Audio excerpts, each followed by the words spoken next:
Guys, for today's video, maglalagay tayo ng automatic transfer switch or ATS. Bale, na-upgrade natin ulit yung ating solar setup. At sabaybayan nyo yung aking mga additional na ilalagay at nilagay. Bale, this time mga guys ay puro tayo drilling. Detail natin yung pinaka-base ng ating ATS. Bali wala na tong housing. Naka-bear lang siya, wala siyang enclosure. So, bali nga guys, ito yung automatic transfer switch natin. Nabili natin to sa online worth 750 pesos. Ang gagawin nga pala natin dito guys ay yung dating manual transfer switch niya. Ipapalitan natin ng automatic transfer switch. Naisip kasi natin yan guys gawa ng napaka-frequent ang pag-brownout dito sa lugar namin. Dito sa Occidental Mindoro. So, from solar to Umeco or Umeco to solar, maglalagay ako ng ATS para sila na mismo maglilipat-lipat.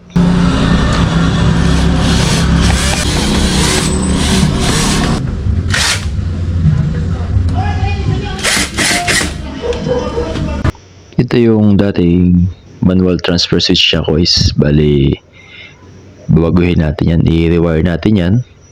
At dito sa setup natin na to, ang gagawin natin ay yung normal power niya is solar, while yung reserve power niya or yung emergency power niya ay kuryente o yung grid natin. So tanggalin muna natin yung mga wires dito sa MTS. Bali yan ang mangyayari, ganyan mga guys. So generator na natin din sa normal.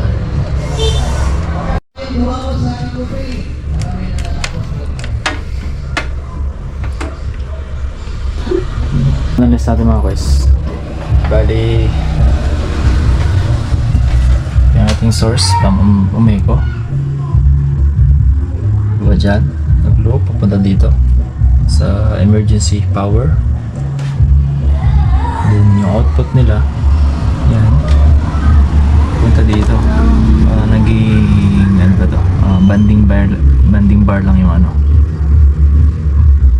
ilalim ng breaker. Wala na yan. Bali yung generator inlet sana ay ito na sa output siya dun na magagaling naman doon sa outlet na yun. Doon natin isaksak yung output ng ating solar. So yun na. At dahil nga may ATS tayo at meron tayong timer, supposedly na mamamatay siya ngayon dahil nakaprogram na siya ng 5:30 in the afternoon ay turn off. So wala na siya isusupply. Supply natin. Supply natin yan. Ako na si battery. Automatic ang kanya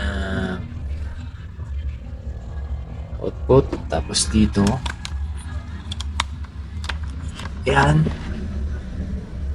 auto din yan. Yun yung ano yan. So buhayin natin sa inverter.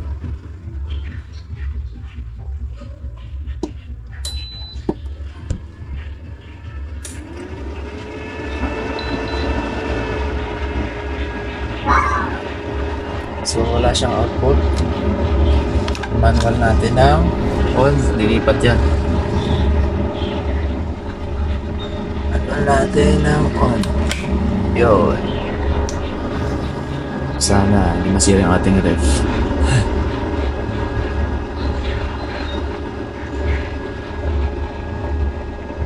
Manual siya. Siya naka-auto. Manual natin, pwede natin ibalik sa Umeco. So, marami pa ako naisip gawin dito. Depende sa budget.